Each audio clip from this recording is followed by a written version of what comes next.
I am Elizabeth, born in 1207, daughter of the King of Hungary.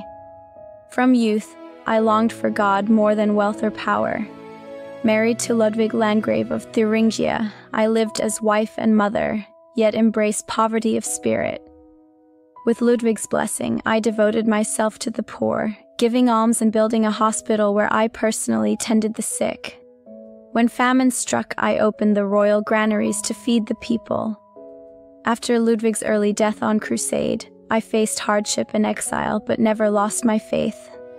I joined the Third Order of St. Francis, living in simplicity until my death at only 24 years of age in 1231. To you I say, love is stronger than suffering. Give without measure, serve without fear, and trust that even in loss, God's mercy sustains.